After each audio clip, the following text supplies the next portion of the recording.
Once again for joining us this Diwali day. Our sign language interpreter tonight is Susan Thuku. Our socials at KBC Channel 1 and my Twitter handle at Mboya24. Our top story now: the Pakistani Prime Minister Shehbaz Sharif has asked President William Ruto to ensure transparent investigations are conducted into the killing of a Pakistani journalist, Arshad Sharif, by police in Kenya. The Independent Police Oversight Authority has also said the investigations should be carried to establish what killed the journalist. Let's open our coverage tonight to that report. Through his Twitter handle, Pakistani Prime Minister Shehbaz Sharif said he had made a telephone call to President William Ruto, asking him to ensure fair and transparent investigations into the tragic death of Arshad Sharif. He said the president promised to fast-track the process. The National Police Service acknowledged the shooting of Sharif by police in Kitengela under what they termed as mistaken identity circumstances when a vehicle he was traveling in failed to stop at a checkpoint. The case has been left to DCI Syrian, who is handling it professionally. From there, I think I cannot comment any further. We are waiting for the outcome of the investigations from the DCI. But even as police sought to clarify circumstances under which the renowned Pakistan journalist was shot, the Independent Policing Oversight Authority stated it is probing the incident. There is the alleged police killing of a Pakistani national at Tinga Market, Kajiado County last evening. Our rapid response team has already been dispatched to look at that matter. And we are hoping in this new administration that the cooperation that we have had with the members of the National Police Service will be enhanced so that we are able to carry out independent investigations by ourselves without any interference or without any resistance. While welcoming the disbandment of the Special Service Unit by the President, IPOA said Sharif's killing was one of the 112 cases of extrajudicial killings and disappearances they are investigating. IPOA shall initiate an inquiry into cases of enforced disappearances and extrajudicial killings and support any tribunal, commission, or other initiatives seeking to unravel the cases. His Excellency, the President is keen on this matter. We hope that this information shall be availed forthwith. And in case that doesn't happen, there is a provision in our Act that requires us to enforce cooperation. So investigations are on different stages. Some we have post-mortem already conducted, others we have witness statements and so on. So I think as we look at this, we look at it from an open mind point of view. So investigating the police is not a walk in the park. So we try to also cover our investigators. So the fact that we hardly talk about it doesn't mean we don't investigate it. But most of our investigations are undercover, and we only come out when the matters go to court after the ODPP agrees with our recommendation. Addressing journalists on Monday, IPOA also said they are finalizing investigations into the Rivayala bodies. With 112 cases under the IPOA radar, members of the public are being called upon to volunteer information that will help speed up some of the cases. Reporting for Prime Edition from the county of Nairobi, I'm Ruth Wamboy. Of course, the Pakistani journalist was shot dead Sunday night along the Nairobi-Magadi highway. Now, 4 police officers who served in the disbanded Special Service Unit have questioned the jurisdiction of the Internal Affairs Unit of the National Police Service to prosecute them. The 4 arrested in connection with the disappearance of 2 foreigners and their driver in June will now have to wait until the Kahawa courts give a ruling on the way forward Wednesday. Sarafina Robi with that report. The 4 police officers of the disbanded Special Service Unit, Peter Mboya Gashuki, Francis Mwendondonye, John Mwangi Kamau and Joseph Kamau Mbugwa, through their lawyer Dunstan Omari, have opposed the move by the Internal Affairs Unit of the National Police Service to prosecute them, saying that was beyond the unit's mandate.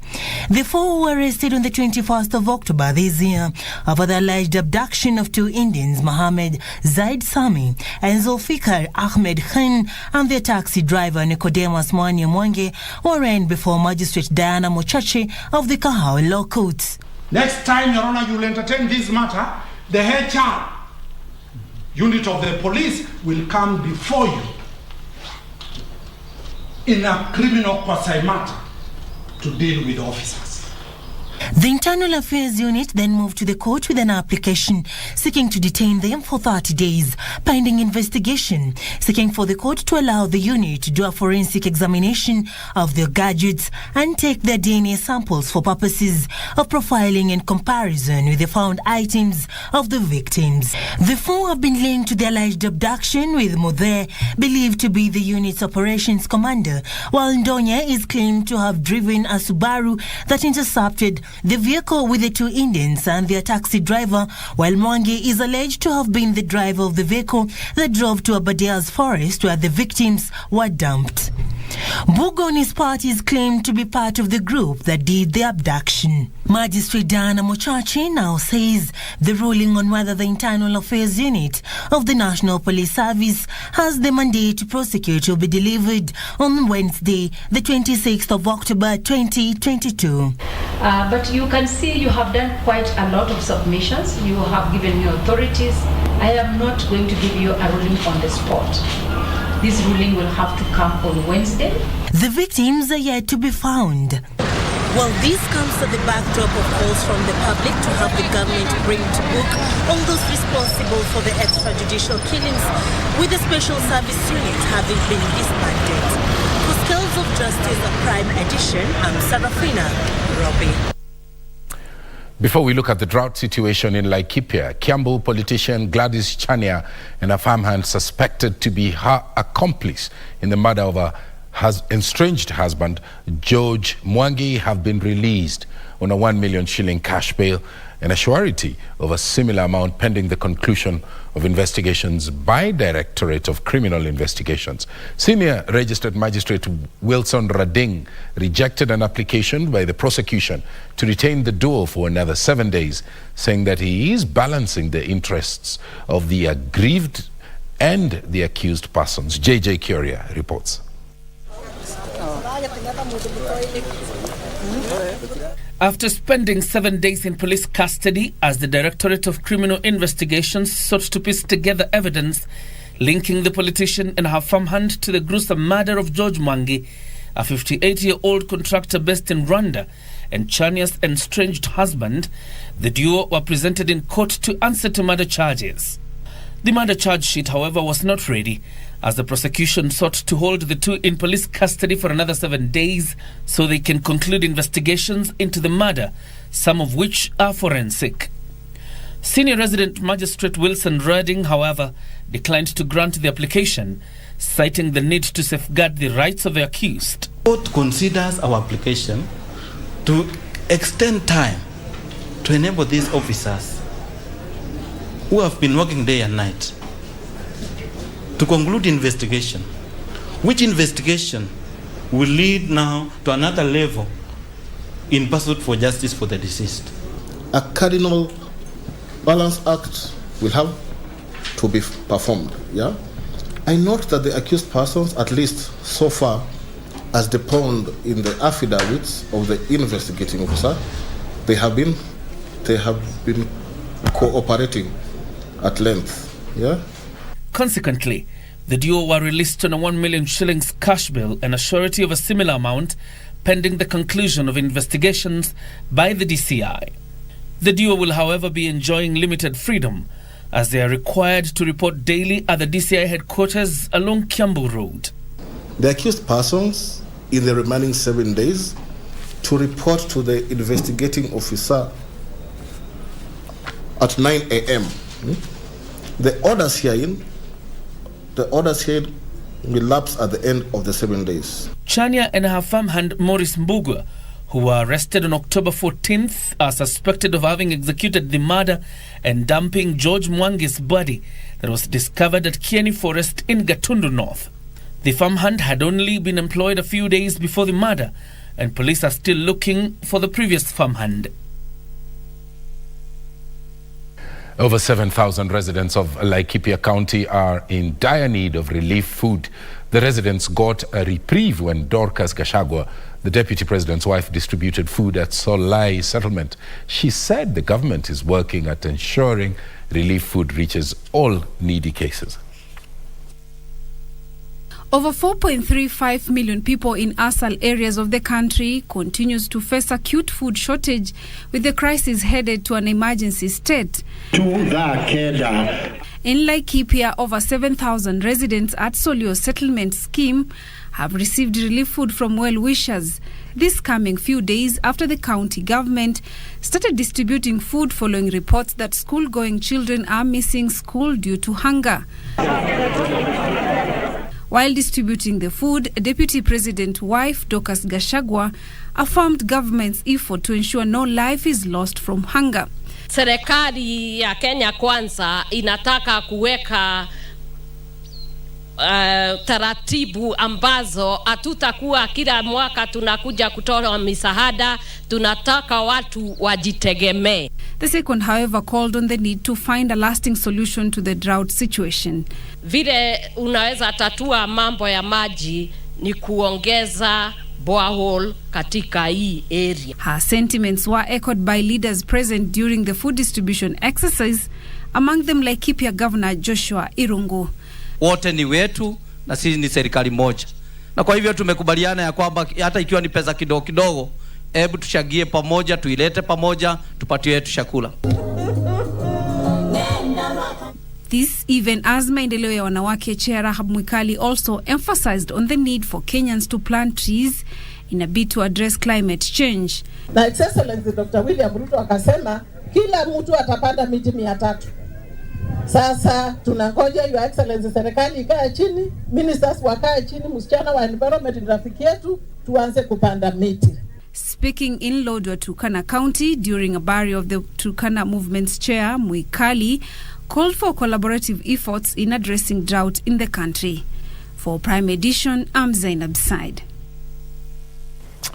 Now, police in Kiminini, Trans Nzoia County have launched a manhunt for a 21-year-old suspect. He's suspected of murdering his mother. Area Police Boss John Onditi said the deceased had an altercation with a young man who had sold some farm produce only for her body to be found dumped in a river. It is reported that Judy Nafula Konya, who was a lab technician at St. Joseph's Girls High School, went missing on Tuesday, 18th October this year. The body of the 50-year-old was later found dumped at Kiminini River. Police are now on the trail of the deceased son, believed to be a key suspect in the murder, following an argument they had after he sold farm produce without informing her. The suspect disappeared on the day his mother went missing. Akauliza Brian, mahindi yalienda wapi? Unaweza jua mahali yalienda? Brian alikuwa mkali. Brian alikuwa mkali, akataka kupika mama yake na akatishia mama yake maisha. Judy alikuwa shuleni Jumatatu tarehe 17, akafanya kazi yake kama kawaida. Alikuwa na maandalizi ya practical, akaandaa maabara vizuri, ila sasa siku ya practical Jumanne hatukumuona tena, na hivyo ndivyo alitoweka.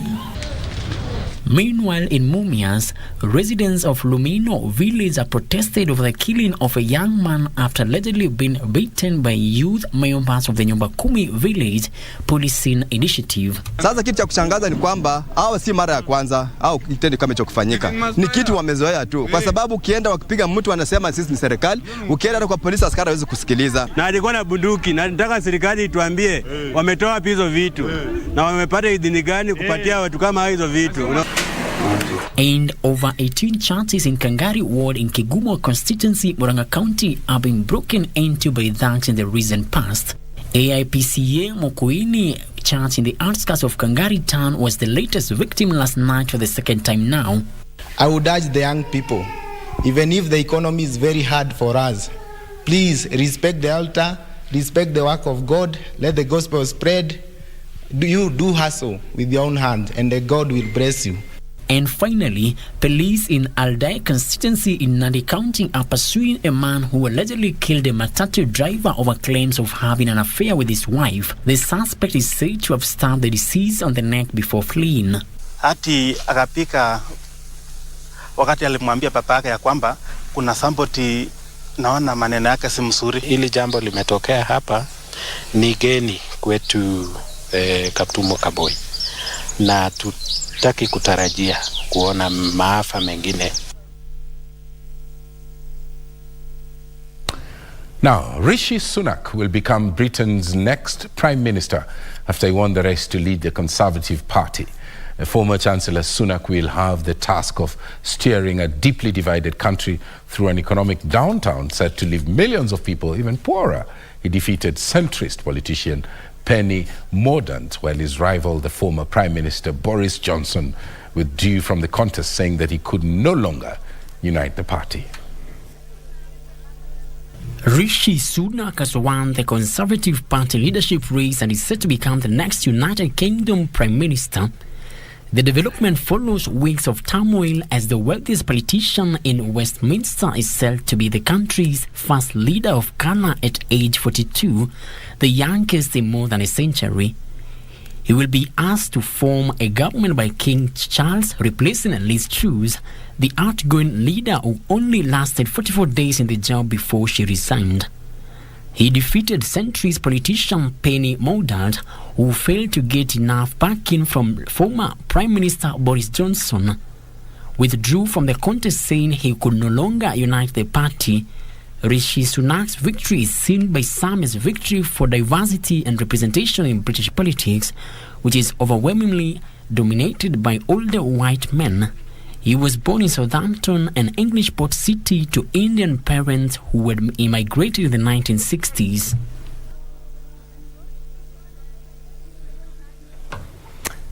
Well. Now, the National Environment Management Authority, NEMA, now says that it will continue with the crackdown on the use of plastic bags in the country. Speaking during the United Nations Persons of the Year Award 2020 held right here in Nairobi, Kenya, NEMA Director General Mamo B. Mamo, whose organization was feted in the ceremony, said that the impact of plastic pollution may lead to the crisis of climate change. Aro Nanok, a senior agronomist from Turkana County, in this year's United Nations Person of the Year Award winner, Timothy Kipnusu, puts that report into perspective for us.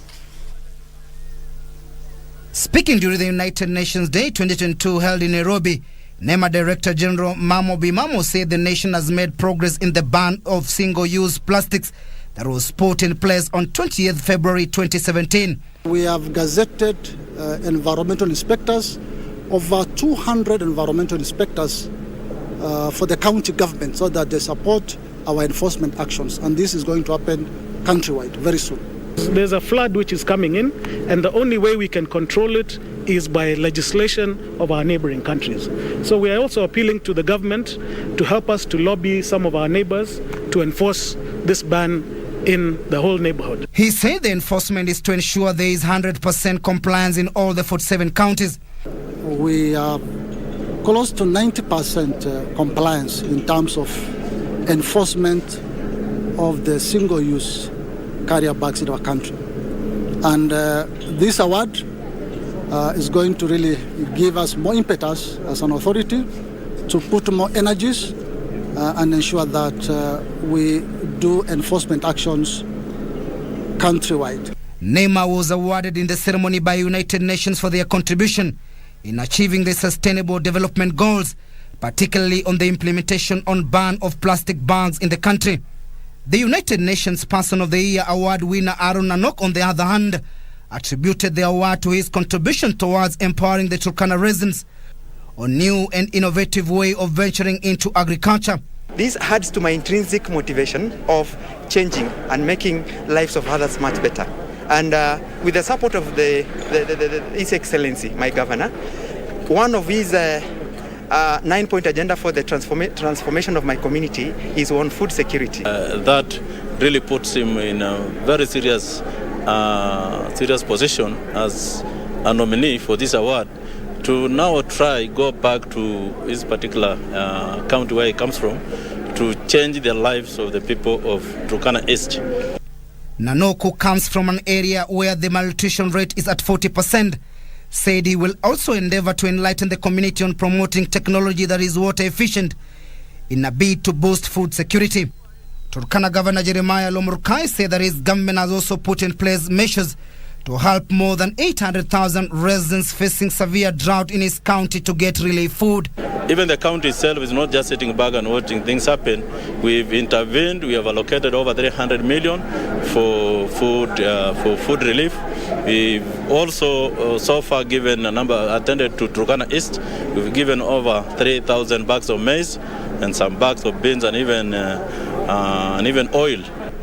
The United Nations Day 2022 and the United Nations Persons of the Year Award is happening at a time when the world is in the wake of the climate action, with 4.5 million Kenyans facing severe drought as a result of the climate change. Timothy Kipnusu for Prime Edition, Nairobi. Thank you very much, Timothy Kipnusu, for that report, and congratulations to those award winners. And I just remembered that my colleague was also an award winner, Karen Kibet. I think she bagged some award, Best Female TV Personality of the Year Africa and Best Journalist of the Year award, Zikomo Award. Congratulations to the ever-smiling Marakwet. We'll take a short break. Do stay with us. We'll be back shortly.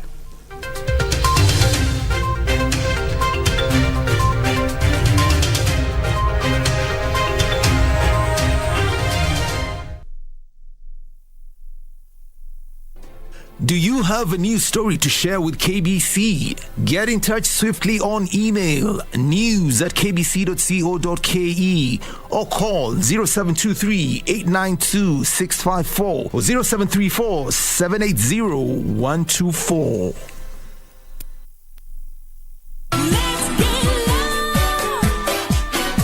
Unahema vipi baada ngoma moja MC? Baada ngoma moja tu ha?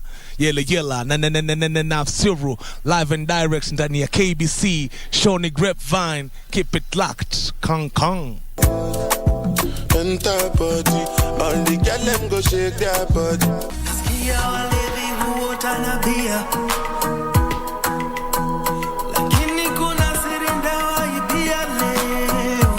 Michael Adebayo Olanyika, being his true name, is known for his mega hits like Girlfriend, Bounce, Dior, and Snapchat.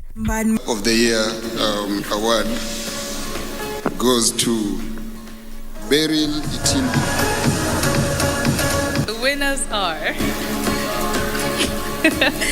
the TMI podcast.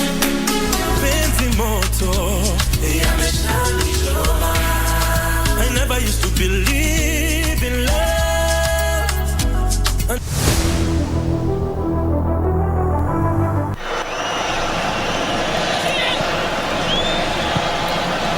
Aimed in for Kurtza! With touch, with finesse, and steered beyond Romero. And Germany are the champions of the world. It has been a magnificent World Cup, won by a worthy goal in the marvellous city of Rio. Thank you, Brazil. Danke.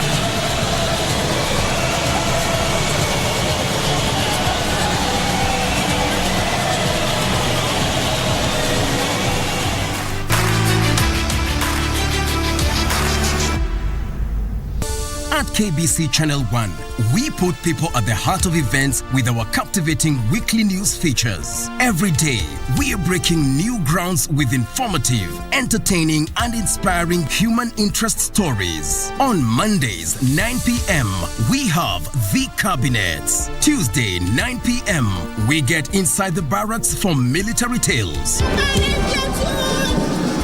We delve in the world of cinemas and theater each Wednesday night. For the young and industrious, make a date with us every Thursday at 9 p.m. Fridays are dedicated for my culture. On Saturdays, we go back in time for history in perspective. And on Sundays, we get to know the process of how things are done and made. KBC Channel 1 News features a whole lot of wonderful viewing experience.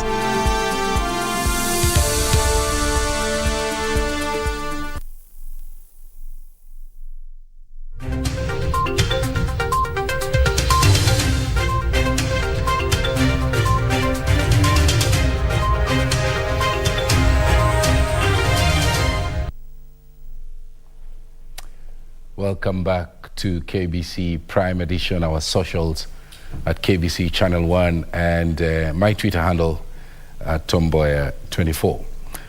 Now, Mombasa Governor Abdul Swamad has promised to facilitate the creation of a county ward development fund through the office of the county attorney. I will be coming to that story just in a little moment, but first I understand O'Brien Kimani is somewhere.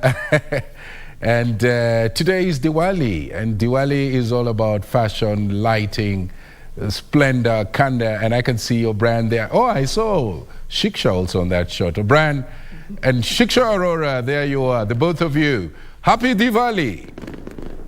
There, Shiksha and O'Brien, and a hug. Some advice there, I guess, to my colleague O'Brien Kimani. Broadcasting house. And you can see, oh Lord, I'm telling you, this is massive firework display here at one of the Indian temples in along Lower Kabete Road. I mean, I'm joined by my co-host here tonight. She's one of our news anchors, Shiksha Aurora. She's joining us to help us understand the significance of this day. Shiksha, I don't know whether you can hear me, but what do you want to tell us about today? Happy Diwali. It's a long time since we've had such celebrations, obviously because of COVID, but now it's back, it's bigger, it's better, and I'm glad that we're able to do this again with each other. Yeah, I think it's a wrap. So yes, Happy Diwali to everyone who's watching us. There's more fireworks, as you can see. Diwali is a festival of lights. It's the victory of good over evil. It is a triumph of good over darkness. It is a victory of darkness over light. So it's all about spreading positivity. It's beautiful. Wow. That is Where beautiful. Do you get that? I mean, I would like our camera. Help us understand it. How significant is Diwali to you or to your community? It is the most auspicious, festival for us because this is where we're able to celebrate with our families. We're able to reconnect with our loved ones. We're able to go and, spread joy, spread cheer. It also marks a new year for us. So it is, I think, in the calendar, in the Hindu calendar, the most auspicious occasion for us. And I'd like to invite someone who will probably highlight, it more and give us more of feedback and, of course, more of an insight into Diwali and what exactly it is. He's from Sky Song and he's the one who was in charge of the display here. Okay. A magnificent display. Mr. Kirusha, thank you. Thank you, sir, for joining us. That was quite fantastic. Help us understand, in the Hindu community, how significant is Diwali, and would you compare this maybe to Christmas for Christians or New Year? Well, Diwali is our New Year, like the Christians have the New Year. Okay. And Diwali is tomorrow will be our New Year. And usually it is celebrated by colors, diyas, fire. And this is the only time when we go into the Hindu New Year. Okay. So tomorrow is going to be your New Year. Yeah, it's the Hindu New Year tomorrow, and we say Happy New Year to everybody. Very well. So, what kind of celebration do you go through or do you participate in during your New Year? Well, we personally, we do fireworks under the name of Sky Song. We entertain people with this wonderful show you saw just now. It's done all in-house with our local staff. Everything is done in-house. And today, it's like a mela. I don't know, mela is where people enjoy food, drinks, fun fair. It's a fun fair event. And this is a global event, right? It is a global event. It is celebrated all over the world. And also in Kenya, I would like to acknowledge the government who have been so liberal with cultures, and they have never refused us, and they are doing a good job. Okay. In the Hindu calendar, is there any other event that you can equate to Diwali?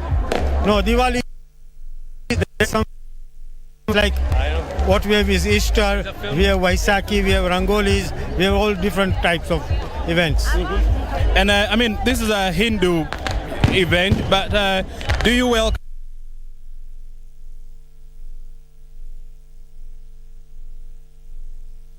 blacks, everybody, all color. We do not look at color, caste or creed. We are neutral.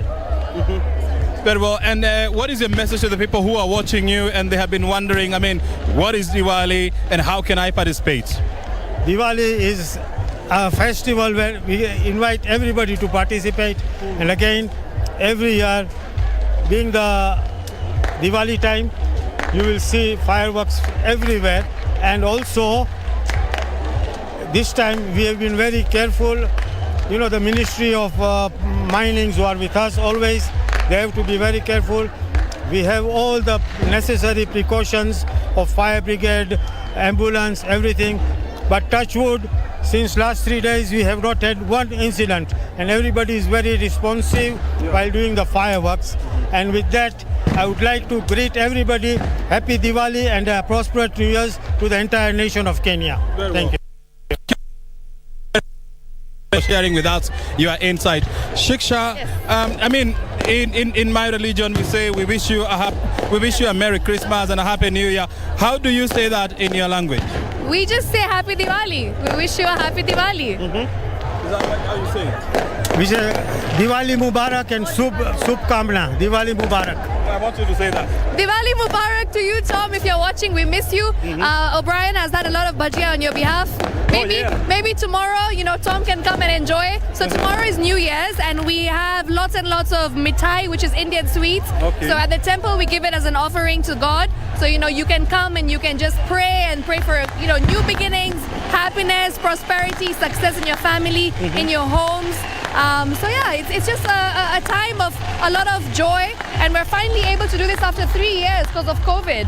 So it's a good time, and we're very happy. We're grateful we're able to do this. Very good. Shiksha and this gentleman, we wish you a happy Diwali and a prosperous New Year ahead of you people. Thank you, Brian. And being the 44th tribe, it is our earnest request to the government, next Diwali, we declared a public holiday. Yes, yes. All right. Yes. We hope the government has heard, and of course, we look forward for that. Otherwise, thank you very much indeed for joining us. Well, you want Vimal's interview?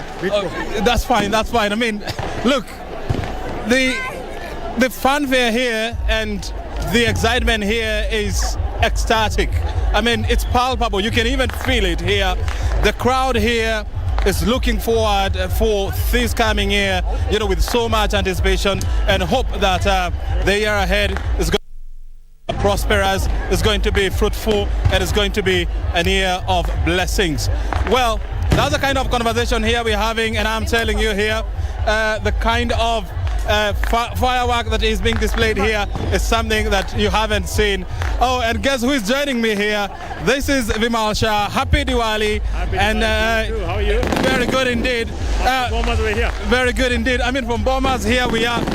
Help us understand, for you as an industrialist, as a businessman, as a father, what does the Diwali mean for you? I think Diwali means basically removing all the negatives inside you, letting light go in there and, you know, remove the darkness. So I think that's important. It's a festival of lights, So we celebrate by showing the light outside and saying, let's illuminate ourselves from within. And I mean, apart from celebrations, I know there is also an aspect of giving, sharing with the less fortunate in the society. Are you planning to embark on such missions? That's always a part of everything. I think the part of giving is, in the giving is the getting. So people give, and I think Sky Song here has done a fantastic job. First class display, but the part of giving is massive. They give a lot to the needy, and I think that's something we all need to do. As a part of Diwali, let's make sure that all our people, we carry them along. And what are you looking forward for in the new year for you? I think exciting space for Kenya, where we're going. We've got a peace dividend. I think that's important. Going forward, I think there's exciting stuff coming into Kenya. Let's just get over with this drought. Let's get over with the hunger. And I think after that, we got a lot of opportunity. Very good. Bimal, thank you very much. Enjoy the rest of your evening. I'll be joining you there for some Maru Bajias. Asante. Thank you very much indeed. Well, that is the kind of excitement that is here. Well, the thousands of people have, joined us here at one of the temples along Lower Kabete Road, where the celebrations to welcome the new Hindu year is currently underway. And as you can hear and see from the background, massive firework display here, and of course the Hindu community welcoming the new year in style. My name is O'Brien Kimani. Mboya, man, I don't envy you back there, because this is where the action is. If I were you, I would come here. Back to you anyway. Oh, O'Brien Kimani coming to us there from Lower Kabete, right in the middle of the Diwali celebrations. I want to thank you. And there was a petition there that was made live on KBC Prime. One of those people there asking government to consider having that day also gazetted so that it becomes a public holiday. Shiksha Aurora, Diwali Mubarak. Thank you. Thank you very much for that report. Now, he started out as one of the few visible Pokot leaders who, in their early days, were lucky to escape poverty. Why? They went to school. It is a chance that he did not take lightly, going the extra mile to further his studies locally and also abroad, and coming back to Kenya to give back to the community. Tonight, on the cabinets, we feature Samuel Losuron Pogisho, who has been credited with modernizing the ICT frame apparatus in the country, digitizing government records, and even launching the Media Council of Kenya.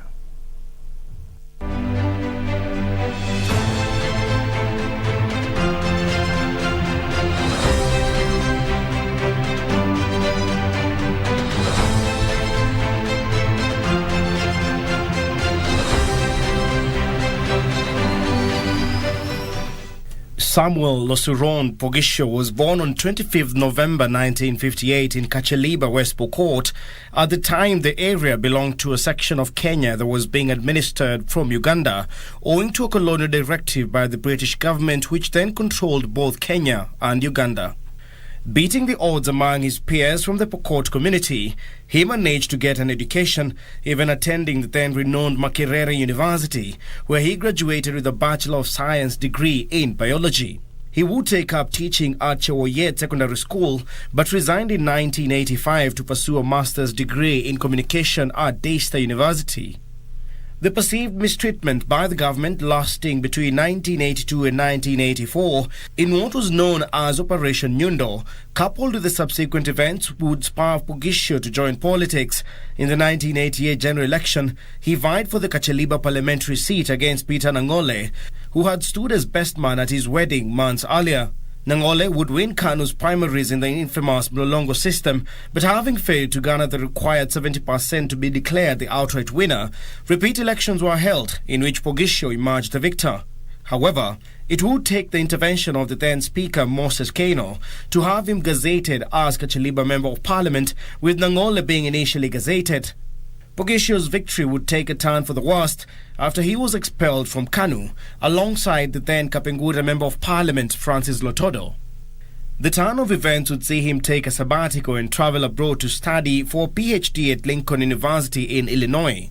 After concluding his studies, he returned to Kenya, where KANU approached him to vie in the 1992 multi-party elections, an offer he gradually turned down. His comeback to politics would come in 1997 when he beat his friend Tandfo Nangole to the Kacheliba parliamentary seat. Over the next 5 years, he served as a member of the Parliamentary Commission and as Assistant Minister in the Education Ministry.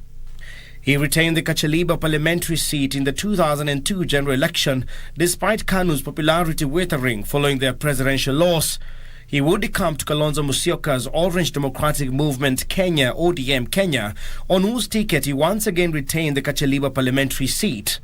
Kalonzo's appointment as Vice President would see Pogisho land the top job in the Ministry of Information, that is, the Cabinet Minister. It was while in charge of this docket that he is credited with streamlining the communication sector at a time of technological growth that necessitated amending the law to capture the new realities in broadcasting and ICT needs. In the 2013 general election, Pogisho gave up his parliamentary seat as he aspired to represent Pokot West in the Senate, this time on a URP ticket, a decision that did not quite pan out the way it was initially meant to, after he lost to the eventual winner, John Lonyangapuo of KANU. He would switch his allegiance back to KANU in the 2017 general election, where he joined hands with Lonyangapuo, vying successfully for the senatorial seat as Lonyangapuo vied for the gubernatorial position. His selection to become Senate Majority Leader ahead of the 2022 general election was viewed as an alignment gearing up for the polls after KANU and Jubilee signed a pre-election agreement. However, following the general election, it would all but appear like his political journey was coming to an end after he lost out to Julius Murko in the senatorial battle. For the Cabinets, I'm Richard Monga.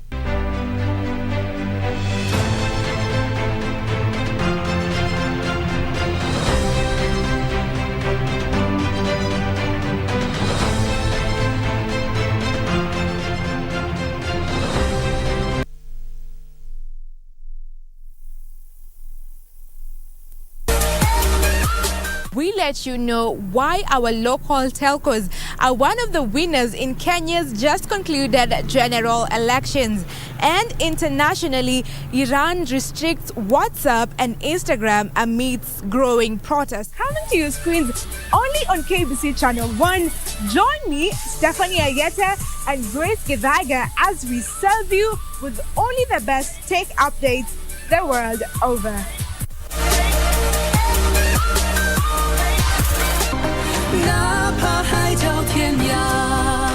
You have been married for 300 years and you're still not pregnant. Shouldn't I be concerned? When I return, I'll have someone who can restore your brother's health. Thank you, my lord.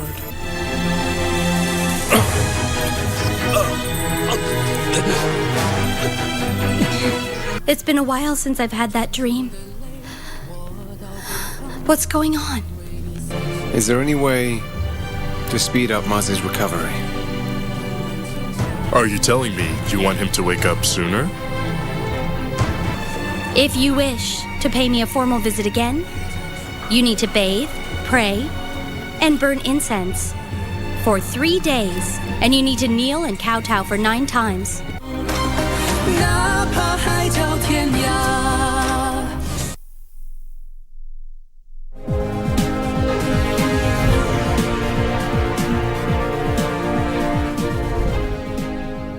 Welcome back. I'm sitting in for Betty Kiptum. Kenya is eyeing more exports to China as the two countries seek to deepen trade ties. Nairobi is targeting more agricultural products to Beijing in a bid to close the yawning trade gap that is in favor of China. Kenya Investment Authority General Manager Pius Rotich says Kenya wants to export more avocados, macadamia nuts, and also coffee to even the trade imbalance. Trade data from the Kenya National Bureau of Statistics shows the trade gap widened by 15% to 425 billion shillings in the year through March 2022, from 370 billion shillings a year ago. For almost a decade now, China has become Kenya's top trade partner, unseating traditional players like the United Kingdom and the United States. Kenya has been nudging Beijing to allow more products access to the strict Chinese market in an attempt to even the trade balance, which is heavily skewed towards Beijing. Especially during this time when the Kenyan economy is beginning to open up after challenges associated with COVID-19 pandemic, and also the a long electioneering period.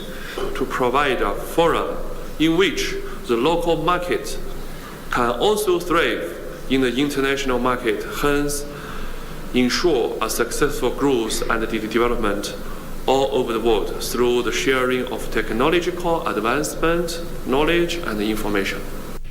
Experts say direct business-to-business connections between Kenya and China will help rapid investor facilitation and retention. Kenya Invest General Manager P.S. Rutich says the post-election economic rebound is largely dependent on positioning Kenya as a preferred destination of investment through a robust market outreach.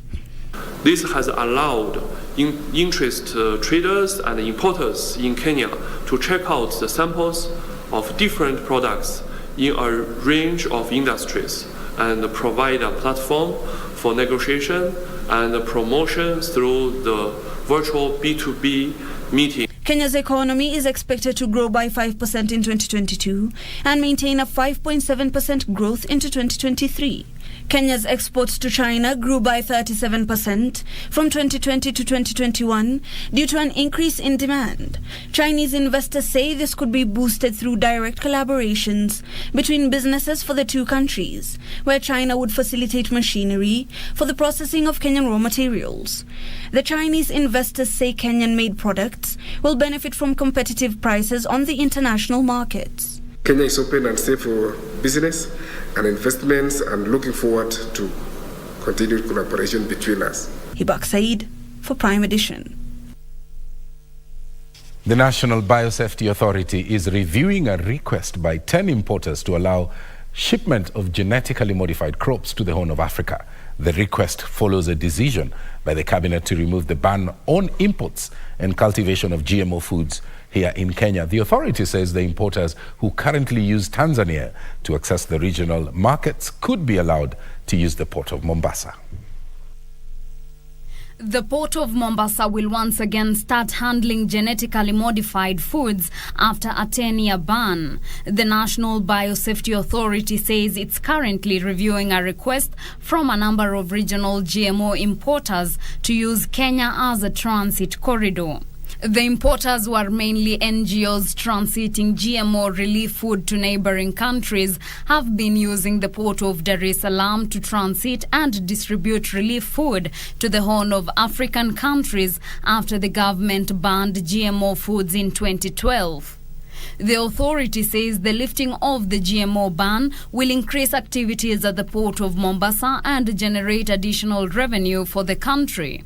The productivity will actually be quite improved for the farmers. We can be able to enhance even the drought tolerant by looking at the genes that are responsible, and in that case you are able to create a crop or a plant that is drought tolerant. The developments come as Kenyan Agricultural and Livestock Research Organization is ready to release 3 varieties of BT maize that the organization will bring the cost of producing a 90 kg bag of maize to 1,800 shillings from the current high of 2,500 shillings as the variety require minimal use of pesticides. The BT maize is also expected to help reduce cases of aflatoxin contaminations that causes cancer. Reporting for Prime Edition, I am Teresa Mutai. 100 young women have received training in plumbing, electrical and painting courtesy of the 30 million Tumikia Mtoto project implemented by World Vision Kenya. The project is aimed at enhancing the employability, income and livelihoods of the vulnerable young women aged between 18 to 24 from Nairobi, Kiambu counties by boosting their technical skill sets. The unemployment rate in Kenya is expected to hit 7.4% by the end of this quarter, according to Trading Economics Global Macro Models and Analyst expectations. The firm says in the long term, the number will hit 7% in 2023 and 6.8% in 2024. This, coupled with the adoption of the new technology by companies, has seen most youth fall out of the employment bracket. To remedy this, Family Group Foundation and USAID launched a 30 million shillings Tumikia Mtoto project implemented by the World Vision Kenya aimed at enhancing employability, income and livelihoods of vulnerable young women aged between 18 to 24 from Nairobi and Kiambu counties. 80% of these young women and girls have transitioned into internships and decent work in a sector that was previously male-dominated. The beneficiaries will also receive state-of-the-art construction toolkits to equip them for the labor market. Have a positive attitude about these things. Positive attitude. Don't look at it as the end of the world because something bad has happened to you. All of you, of course, know this. Under the program, the young women will also learn soft skills in communication, financial planning, as well as sexual and reproductive health information. Over half of the graduates of the previous cohorts are now earning a daily income between 800 shillings and 1,500 shillings. And while that's great to hear, I think collectively between the U.S. government, the Kenyan government, the private sector, and our NGO partners, there's more that we can do. In June, 176 young women and adolescent girls under the first and second cohorts graduated into the trades of plumbing, electrical and painting, bringing the total number of technical and vocational graduates to 276. Regina Manyara reporting for Prime Edition.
Welcome back. Thank you for keeping it KBC Prime Edition. Let's now take a look at what's making headlines in the world of sports. My name is Karen Kibet.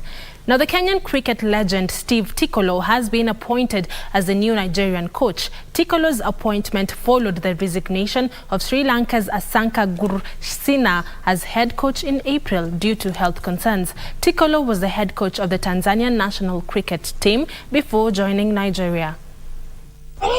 Tikolo was unveiled in Lagos, where he was received by Nigeria Cricket Federation boss Oyi Apata. Tikolo, who will now head the senior men's team, will be assisted by Udheklive Obimi. The 51-year-old is widely regarded as greatest Kenyan cricket ever. He scored the most runs and taken the second most wickets for the team in one-day internationals. He has worked with Uganda and was the head coach of Tanzania national cricket team before joining Nigeria. His initial contract will run for 2 years, with his first opportunity to meet the senior team players when they resume on camp on Monday next week, 31st, for the ICC T20 World Cup Africa Sub-Regional Qualifiers set to be held in Rwanda next month.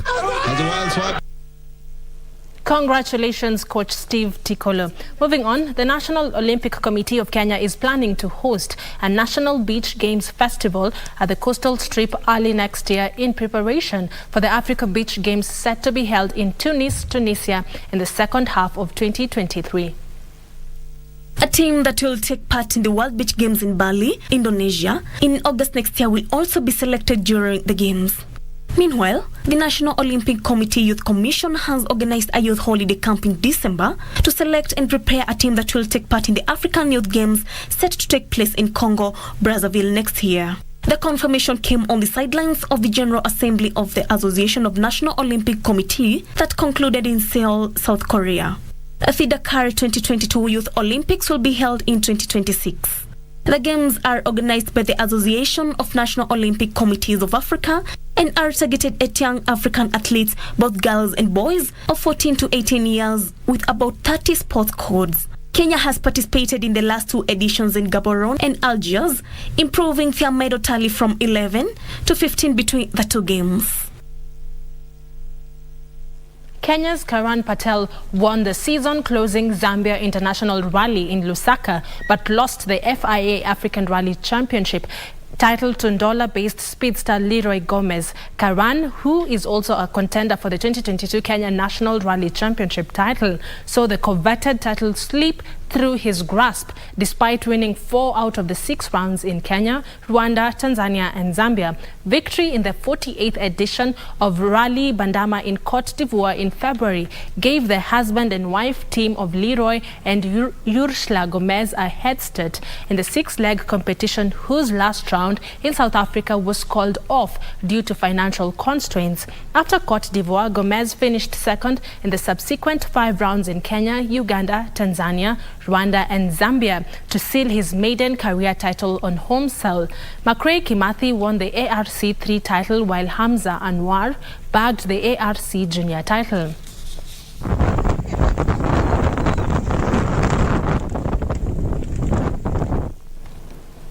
Title holders Gunners started their title defense positively after they beat Black Stars 1-0 in the Kenya Ports Authority Taita Taveta Super League in Voi. The league has attracted 32 teams from Voi, Wundanyi, Taveta and Mwatate sub-counties and is set to end in February next year.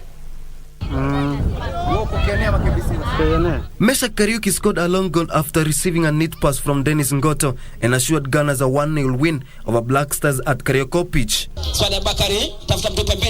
In another match, Voi Sport registered a comfortable 2-1 win over Savo East at Voi Stadium. Zablon Agabe and Danson Irina scored a goal each in 60th and 80th minute respectively for the winners, as Jones Marisha pulled one back for Savo East in the 83rd minute. The league has attracted 32 teams from Voi, Wundanyi, Taveta and Mwatate sub-counties, as each league is set to end in February next year. Kenya Ports Authority wakishirikiana na Taita Taveta County Football Association tuliona kunayo haja kununulia vijana viatu. So timu zetu zote 32 zote zilipata viatu pia 16, miongoni mwa vifaa zingine kama mipira, uniform na socks. Na sasa kwa ajili ya kuwafanya wawe a bit professional, tumetaka kutofautisha captain ama kiranja katika uwanja tofauti na wenzake. So tumewanunulia zile captain armband, so inakuwa ni rahisi referee kufanya mawasiliano na wachezaji. Those in the youth team have a full scholarship and are happy pursuing their education while getting a chance to enhance their football talents. King Orimwangi for Channel 1 Sports.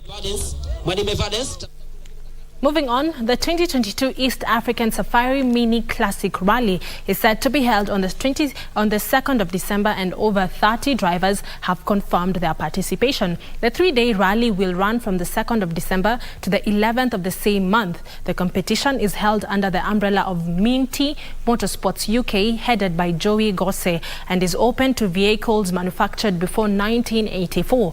The event will cover a distance of 100 kilometers and is divided into 9 competitive stages. Each of the 3-day competitions will accommodate 3 competitive stages. The first rest halt will be held in Nakuru, and the rest of the action, including the service park, will be in Eldoret town.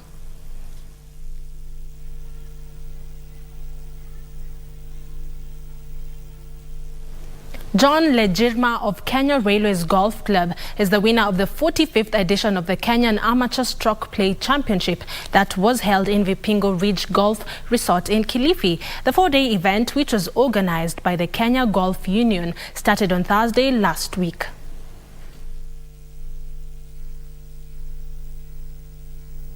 Lejirma won after garnering a total gross score of 299. Sami Mulama of Golf Park and Isaac Makoa of Vedlab Sports Club tied for the second place with a gross score of 309. How I did it, as we discussed yesterday, just sticking to your game plan and getting rid of some bad shots. Former defending champion Adel Balala finished 4th place, while captain of Kenya team Dennis Mahara finished 5th. Lejirma earns himself an automatic entry to the 2023 Magical Kenya Open that will be played in March next year. 100 Kenya Amateur Golf Championship points and the overall prize money of 102,000 shillings will be on card. The 4-day event, which was organized by the Kenya Golf Union, started on Thursday last week. For Prime Edition Sports, I'm Daniel Mwendwa. Two-time world champion Uruguay has become one of the first nations to announce a provisional squad for the 2022 FIFA World Cup in Qatar. The team, coached by Diego Alonso, announced a preliminary squad comprising 55 players, including star forwards Luis Suarez, Darwin Núñez and Edison Cavani, as well as Real Madrid's influential midfielder Valverde. Uruguay, who won the World Cup in 1930 and 1950, is in Group H alongside Ghana, Portugal and South Africa.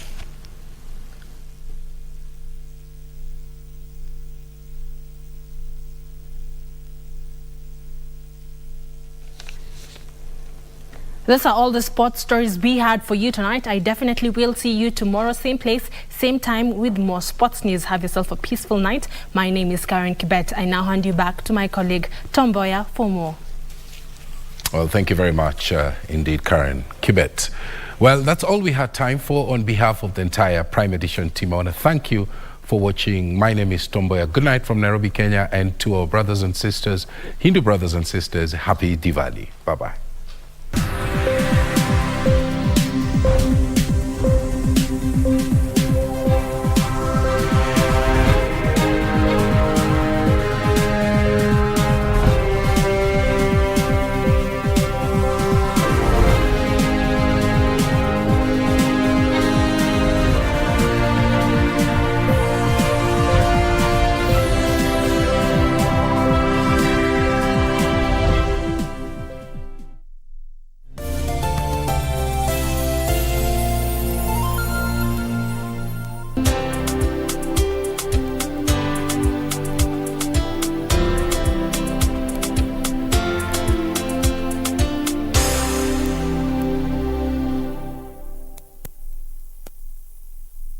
To get Change Your Thinking Skizatune, dial star 811 star 961 hash. When you change the quality of your thinking, you change the quality of your life.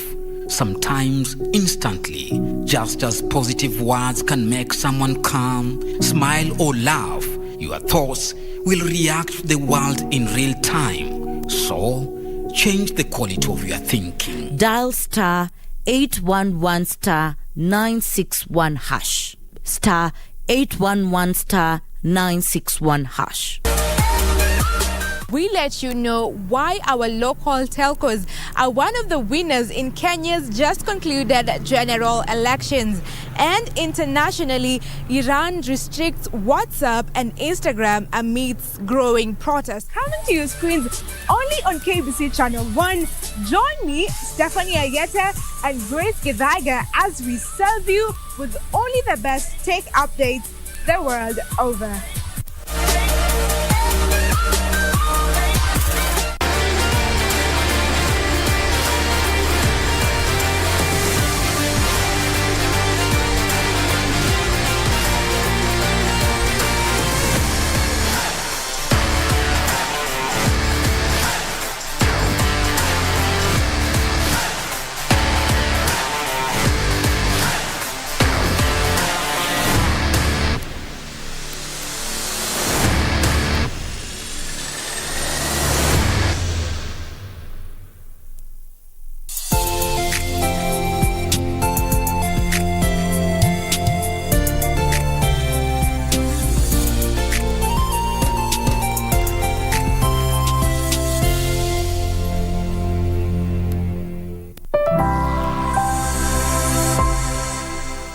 Unahema vipi baada ngoma moja MC?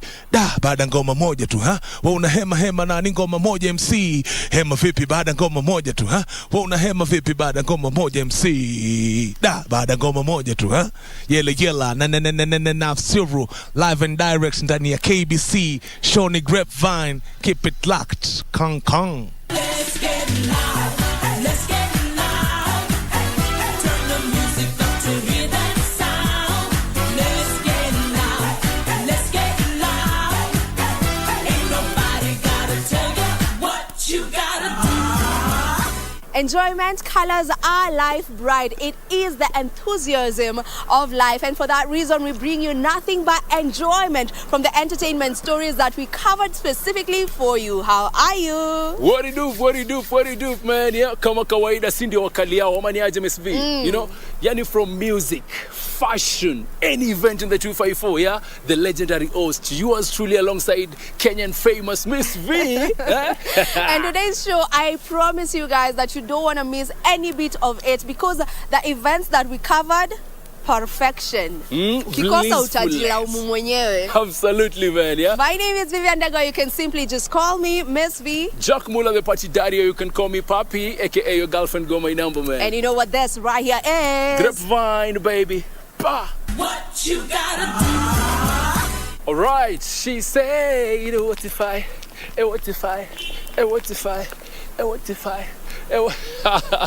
we are starting off the show down in Meru, where Nigerian sensational singer Ruga was in the 254 in an event dubbed the Walker Town Concert.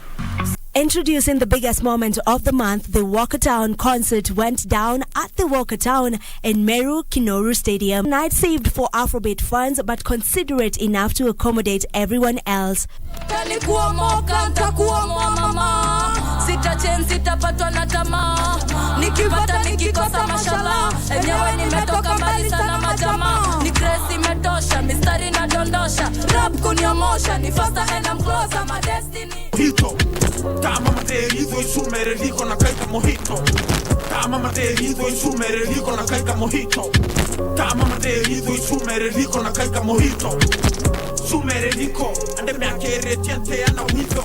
For this reason, Soul Generations, Nviri and Bensoul got us. By any standards, Bensoul and Nviri delivered the most outstanding performance of the night to the satisfaction of the crowd.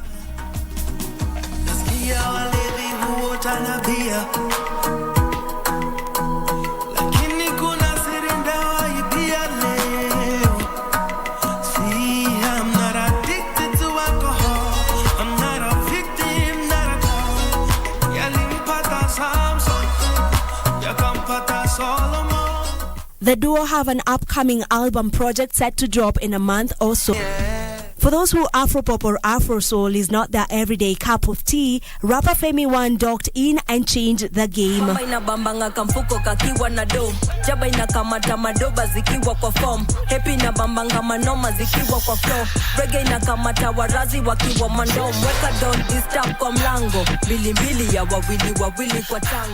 Something about her songs, from Utawezana, Donjo to greatness, consistency is the best way to describe Femi. The night either belonged to the Nigerian Sun. The man Afrobeat Olanyika, being his true name, is known for his mega hits like Girlfriend, Bounce, Dior and Snapchat. Staged and owned it for time in Kenya, and he continues to win more and more fans. You know what I'm going to do? You know what I'm going to do? When I go back to London, I'm putting Kenya tattoo here. Kenya tattoo here. If there's one space that has really grown over the years in the 254, then it definitely has to be the content creation space. And for that reason, I am here at the Movenpick Hotel for the Pulse Influencer Awards. Now, they had their maiden event last year, and this is their second edition, and they are all about celebrating our influencers, people who keep us happy each and every day on the social media. Now, this year's theme was Afro Excellence, and trust me when I tell you that people came out to just show out. You know, they showed out. They came out and showed out. Join me in and find out who walked home with what award. On Saturday, the Movenpick Hotel was abuzz with activities as Pulse Influencer Awards held their second edition of the one-of-its-kind award ceremony in the country. The awards are set such that they celebrate influencers who showcase exceptional ties with their fans and create great content that is creative and innovative. My name is Mboya Kiragu, the MD for Pulse East Africa, that is Kenya and Uganda. The vision that we had for this event when we started out is to celebrate content creators, celebrate influencers, celebrate the people who entertain us on a day-to-day basis.